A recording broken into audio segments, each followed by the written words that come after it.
Chers amis, Bokero, Beshem Hashem, Naaseh ve Natzliach. Nous sommes aujourd'hui, ce matin, le jeudi 30 mai, et déjà le 22 du mois de Iyar. Alors, Shiur acheté ce matin par Muriel Lévy, Bezrat Hashem, pour l'élévation de l'âme de sa maman, Rachel Bat Julia Zichlona Livracha. Ainsi, Bezrat Hashem, qu'une grande Géoula, le plus rapide possible, et qu'on ait le mérite de la connaître. Qu'on ne reporte pas ça encore une génération après, demande-t-elle, en pensant à tous les otages, bien sûr, à tous les chatoufim, Yeshua Venechamot, pour cette belle journée de jeudi, avec lequel nous allons étudier un sujet, Bezrat Hashem, qui nous concerne tous, et particulièrement les hommes, mais même les femmes. Ça s'appelle la force du regard. Alors, je vous invite à rentrer dans une étude, Bezrat Hashem, très intéressante, duquel il est impératif de retenir que le regard possède en lui une énergie extrêmement forte et extrêmement puissante, Bezrat Hashem, duquel d'ailleurs tout notre judaïsme va dépendre. Tout ça, Bezrat Hashem, pour l'élévation de l'homme de Rachel, Bat Julia Alea Shalom. Et on commence tout de suite donc ce shiur. Vous savez, quand on aime quelqu'un et qu'on veut le définir, on dit, lui c'est mes yeux. Pour définir la vie, on dit c'est mes yeux. Le Talmud nous dit qu'une personne qui est aveugle, Rashouf Kemet, est considérée comme mort. Car les yeux sont un des éléments principaux des 5 sens les plus développés et les plus énergétiques. À un tel point que nos scientifiques nous ont appris que le regard, par exemple, d'une autruche peut couver ses œufs même à distance. C'est ce que j'avais lu une fois dans un magazine. Vrai ou faux, en tout cas. Ce qu'on sait, c'est que le Talmud, par contre, nous dit que le regard est tellement puissant que c'est aussi un langage. Le regard peut être un langage. Tout le monde l'entendra dans les couples qui vivent en harmonie. On n'a pas besoin de se parler, on se comprend avec les yeux. Les yeux sont un regard, mais les yeux peuvent être aussi bienveillants, apporter du réconfort, de la joie, mais ils peuvent aussi détruire, voire tuer, l'Aïn Hara. 99% des gens du Talmud meurent de l'Aïn Hara. Ce qui fait que la force du regard est impérative. Elle peut apporter l'homme à devenir un tzaddik s'il protège et garde ses yeux, et elle peut faire d'un homme un rachat s'il ne protège pas ses yeux. À un tel point qu'une personne qui ne protégerait pas son regard ne pourrait pas être témoin, par exemple, à un mariage. Quelqu'un qui va à des mariages mélangés, qui va à la plage mélangée, qui va à la piscine mélangée, qui regarde des choses qu'il n'aurait pas dû voir, ne peut pas être témoin à un mariage. Il est passoul, les édoutes, car c'est considéré comme étant Avera Chamura.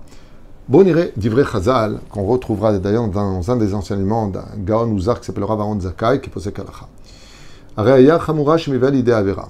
Le problème, celui qui ne garde pas ses yeux dans ce monde, qu'il sache qu'il a ouvert les portes à tous les péchés. Pourquoi?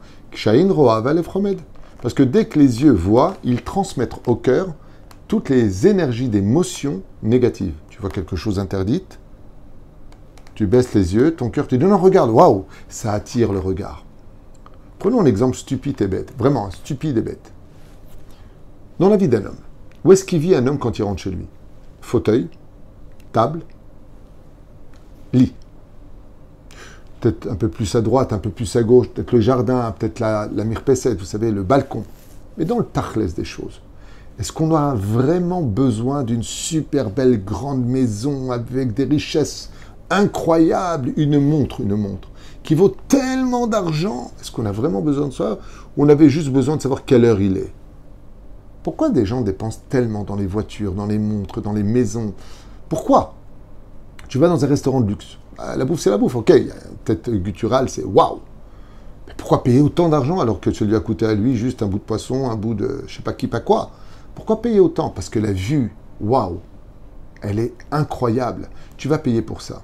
C'est-à-dire que, dans l'absolu, toutes les richesses de ce monde ne s'adressent qu'aux yeux. Parce que tu prends un aveugle, tu lui proposes la plus belle maison du monde, il n'en a rien à faire. Ça ne lui parle pas du tout. Parce qu'il ne la voit pas.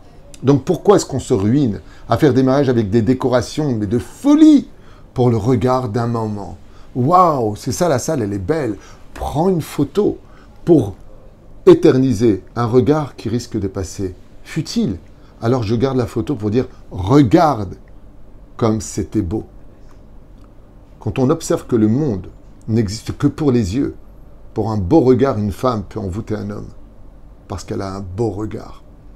Ainsi donc, les yeux sont d'une force énergétique si puissante qu'on peut la mettre au service de Dieu et faire de nous un vrai tzaddik. Et si chas v'shalom, on ne les met pas là où il faut, on devient un vrai rachat sur lequel le Yetzer Hara surfe sur toutes les vagues qui t'emmèneront à une noyade certaine.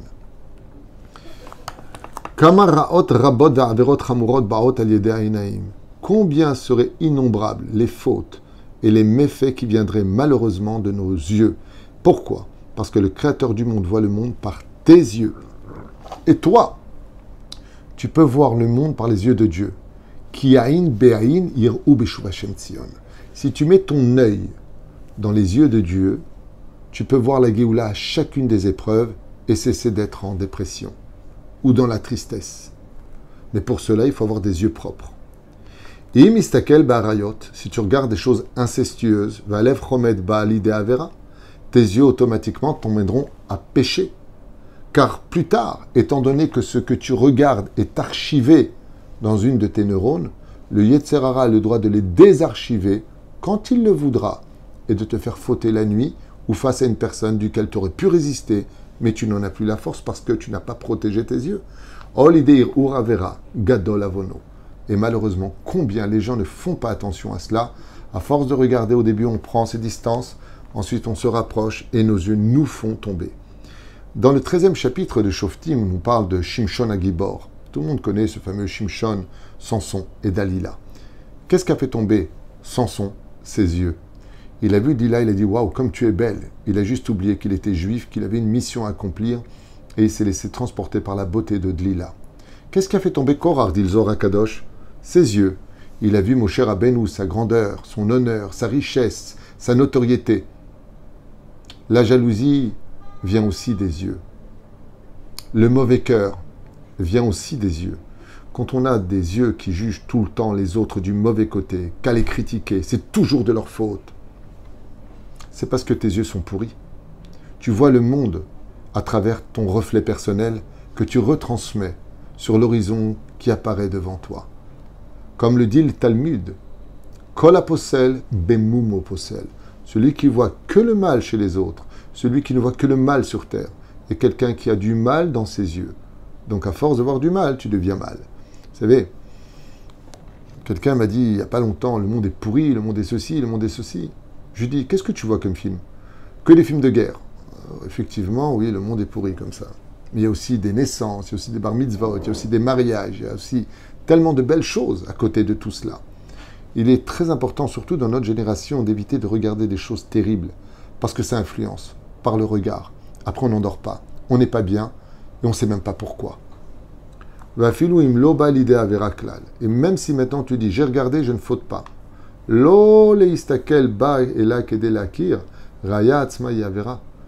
que de la regarder, même si tu n'as pas fauté, tu as déjà fait un péché de vélo, Lotin af, tu ne regarderas pas.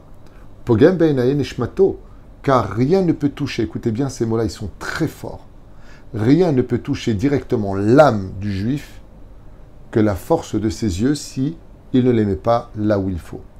Et rien ne peut plus réparer une âme que quand ses yeux lisent la Torah et qu'il l'étudie. Les yeux, c'est des éponges, pour le meilleur comme pour le pire. Elles peuvent te nettoyer de toutes tes fautes. Et elles peuvent te salir toute ton âme, à l'image de deux éponges qui seraient empreintes d'une huile comme ça de voiture, vous savez, toute sale, et tu mets sur tes vêtements. D'enduit, c'est le mot que je cherchais. Zeperoucha d'abord. La mistakel, bekeshet alevana. Mais il n'y a pas que ça. Regardez ce que nous disent les Chachamim. Ne regarde pas l'arc-en-ciel qui est synonyme de malédiction. Averai beyado. Tu la regardes, tu fais juste la bénédiction et tu ne regardes plus. Aistakel bifne adam racha. Tu ne regarderas pas un homme qui est racha ou un homme colérique, ne regarde pas, car il est rempli de clipotes et de Yetzer Hara. Et si tu le regardes, eh bien, à cause de ton regard, les clipotes, le mauvais qui est en lui, a le droit de sauter sur toi et de sauter sur tes yeux. Ce qui fait que toi qui étais calme, peux rentrer chez toi et te mettre en colère, pas parce que tu es colérique, pas parce que tu étais mauvais, parce que tu viens de regarder là où il ne fallait pas regarder. Quand tu regardes une personne négative, eh bien, ce regard saute sur toi. Comme le dit Yaakov, qui n'a jamais vu le visage de Esav. Raiti panecha kirot pene peniel. Quand il voit Esav, il lui dit « J'ai vu ton visage, comme j'ai vu le visage de Dieu. » Chazal disent, depuis quand Dieu a-t-il un visage? Il dit, tout comme Dieu n'a pas de visage, ainsi donc j'ai jamais vu ton visage. Pourquoi? Pour que Yaakov puisse toujours rester dans la pureté de la Torah et que ses yeux soient toujours transparents, sans poussière, pour voir parfaitement la vérité et non pas les tromperies, illusions et illusions du Yetzer Hara.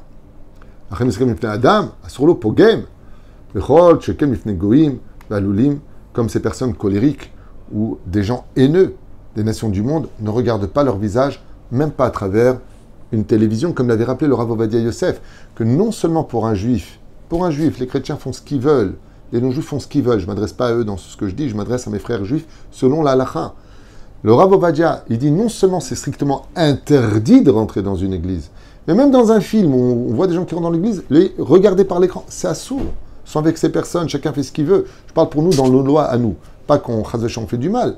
Juste que, même de regarder, pourquoi Zepogem bainaim. Arata ne'ene din avodazara, dit le Rav Ovadia. Il y a peut-être des belles choses sur là-bas. Tu vois, c'est comme ça une église, tiens, je regarde. Altistakel, ne regarde pas. Chez Nehemar, et c'est marqué où? Dans le livre de Lévitique. Altifnu el Elilim, c'est marqué dans le chapitre 19, verset 14. Altifnu el Elilim. Ne posez pas votre regard, ne vous retournez pas là où il y a de l'interdit. Même de regarder là-bas, c'est assourd. Comme explique le Zohar Kadosh. Le Zohar Kadosh dit comme ça. Assour listakel bifne adam akoes beshaat kaaso. Le Zohar Kadosh, c'est marqué Mforash. Si tu veux protéger tes midot, protège tes yeux. Car c'est souvent tes yeux qui te feront tomber. Et donc, de regarder sur un visage d'une personne colérique, qui t'insulte, ou autre, baisse les yeux, ne regarde pas à ce moment-là. Pourquoi? Pas parce que tu as peur. N'aie jamais peur de personne, n'aie peur que de Dieu. Parce que son visage, il pue. Il est rempli de colère. Les démons sont en lui. Et ça peut sauter sur toi. Et toi aussi, te faire tomber plus tard. Vikimat kola averot. Et c'est pour cela que celui qui, malheureusement, les tsaré ou arabe, ne protège pas ses yeux, permet au Yetzer Hara de faire de lui une marionnette dans ses mains. Il fera de lui ce qu'il veut, kegon riyat avler olamazé, comme les futilités de ce monde, goret avera, qui vont l'emmener à rentrer dans toutes sortes d'illusions, de choses avec lesquelles il va courir du matin au soir et du soir au matin, pour toutes choses inutiles. Velachen asa kadosh baruchu afapaim lainaim. Et c'est pour cela que Dieu a créé les paupières pour que l'homme ait la possibilité de fermer les volets pour ne pas regarder ce qui était interdit, mais d'ouvrir les volets pour regarder tout ce qui est permis, tout ce qui est kadosh, tout ce qui est bon de voir, comme le dira Moshe Rabbeinu. Ar-Einina bevakasha, montre-moi la terre d'Eretz Israël. Montre-moi la beauté de la terre d'Eretz Israël. Donc le Créateur du monde, il a dit, le temps que tu mettes tes mains pour les mettre devant tes yeux, tu as le temps de regarder trop de choses interdites. Par contre, juste tu fermes tes yeux à ce moment-là et tu verras que rapidement, Bezrat Hashem, les choses peuvent se passer. Vous savez, quand on est face à des situations où on a envie de voir, okay, on a envie de voir quelque chose qui n'est par exemple pas permis, vous allez remarquer que dès qu'on ferme les yeux et que la chose est passée, on n'a plus d'Yetzer Hara pour le voir parce que c'est passé. En fin de compte, l'effort de fermer des yeux est si grand que le salaire est infini. Par exemple, vous ne pouvez pas savoir et comprendre combien dans ce monde et dans l'autre, une personne qui aurait pu fauter avec ses yeux, qui ne le fait pas, recevra comme salaire dans le monde. Parce que si on peut offrir un jour, celui qui veut, un jour offrir 2 diamants à Dieu, on ne peut rien offrir à Dieu, Nachon? Si. Tout ce qui dépendra de ta crainte du ciel peut être un cadeau pour Dieu. Celui qui a protégé ses yeux dans ce monde, qui dit à Hachem le jour de sa mort, j'ai rien à t'offrir parce que tout ce que j'avais, c'est de toi. Mais moi, j'ai une chose à t'offrir. Mes yeux, je ne les ai donnés que pour toi. Et tu viens symboliquement lui présenter tes 2 yeux, sache que tu présentes 2 diamants dans les mains d'Hachem. Et que le Créateur du monde te donnera pour cela tous les salaires les plus incommensurables. Incommensurables. Prenons un exemple. Comment se fait-il que nous, quand on n'arrive plus à trouver de solution à nos problèmes, on va voir des Gdolé Israël, des grands de la Torah? Qu'est-ce qu'ils ont de plus que nous? Leurs yeux. Eux, comme ils sont purs, ils voient là où on n'a pas vu la solution. Et ils nous la donnent. C'est aussi bête que ça. Étudie ça et ça s'arrange. Fais ça et ça s'arrange. Donne telle somme, ça s'arrange. Bien sûr, des sommes, on parle de tzadikim, pour pas d'arnaqueurs. Okay? Mais pourquoi ils voient ça? D'où tu sais ça? D'abord, ils perdent pas leur temps dans le monde dans lequel nous vivons, mais ils voient le problème et quelle est la source du problème. Pourquoi eux le voient et toi tu ne le vois pas? Parce que leurs yeux ne voient pas ce que toi tu vois. Et donc toi tu ne vois pas ce qu'ils voient, parce que vous n'avez pas le même horizon face à vous. C'est pour cela que je vous donne un conseil d'amis et d'amour. qui n'est pas facile. Je pense que c'est tellement difficile que c'est la plus grande idolâtrie de cette génération. Combien les portables sont responsables de tout ce qu'on vit aujourd'hui. Si on part de ce principe, combien de nudité, combien de provocations, combien de réchaïm, combien de gens colériques, combien de haine, combien de médisance, combien de critiques, combien de gens néfastes apparaissent dans ces écrans qu'on regarde avec toute innocence. On le regarde, on en discute, oh, je vois n'importe quoi, celui-là sera rabbin, c'est un fanatique, c'est pas de quoi il parle, n'importe quoi. Vous savez, une des choses qui tue le plus les hommes sur Terre, ce sont les microbes et les virus. C'est minuscule, on ne les voit pas. Mais ils sont capables de tuer un homme, une femme, des enfants, des animaux, des régions entières. Les virus. C'est rien. C'est un virus. Au microscope, on le voit à peine. Si un virus est capable de comprendre qu'il peut tuer, alors accepte au moins de comprendre la force des yeux. Kizea Torah Kdosha. Ou que Moshe lechol davar tov tzarich chizuk. Toute chose dans ce monde a besoin d'être renforcée. Alachat kama vechamash tzarich chizuk lemishmeret hainaim. Et s'il y a une chose qui a besoin de constamment d'aide, c'est les yeux. Parce que nos yeux sont affablés de tout. Ils veulent tout voir. La curiosité passe par les yeux, même si ce sont les oreilles qui entendent et la bouche qui pose des questions. Shem kalir chamutz amerutz v'amfastam gadol veraatam unsham erubim. Comme l'enseigne le Zohar HaKadosh, l'écouter Shimoni et tellement d'autres références, que seul celui qui a été capable de garder ses yeux réellement de ce monde ne connaîtra pas la tristesse. La tristesse vient du fait qu'on regarde des choses qu'on n'aurait pas dû voir, des richesses des autres. Pourquoi tu les regardes? Regarde ta femme, regarde ce que Dieu t'a donné dans ta table. Ne regarde pas les autres. Tu fais des comparaisons, tu fais des choses qu'il ne faut pas. Atkedekar, que tu peux perdre et ce monde et l'autre monde. Mais la reine Bezrat Hashem, je finirai juste avec ce verset qu'on lit dans le Plei Yoetz, Bezrat Hashem, Vayon enecha ro'ot et morecha, que tes yeux voient, Bezrat Hashem, voient toujours le Créateur du monde. Shiviti Hashem le negdi tamid, voit toujours Hashem devant toi. Tout comme tu ne serais pas capable de fauter si ton rab était à côté de toi, parce que tu as honte. Quoique aujourd'hui, même ça n'existe plus. Mais sache que le Créateur du monde, lui, te voit. Aïn roa.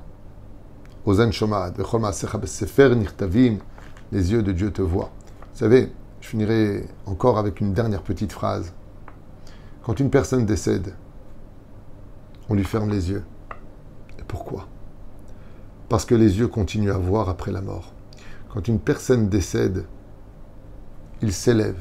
Et le membre qui marche le plus chez lui, tout est télépathique. On ne parle pas. On n'a pas d'oreille. Mais on a des yeux. Et c'est pour cela que le Yetzer Hara, l'ange de la mort, lui, il est composé que d'un seul membre, que des yeux. 613 yeux. Parce que la première règle, la première chose qu'il viendra vérifier, c'est la source de tous tes problèmes qui ont eu lieu à cause des yeux, dont tu n'as pas mesuré la force énergétique, qui était tout simplement une arme qui t'avait été donnée pour te défendre et non pas pour tuer ta propre vie.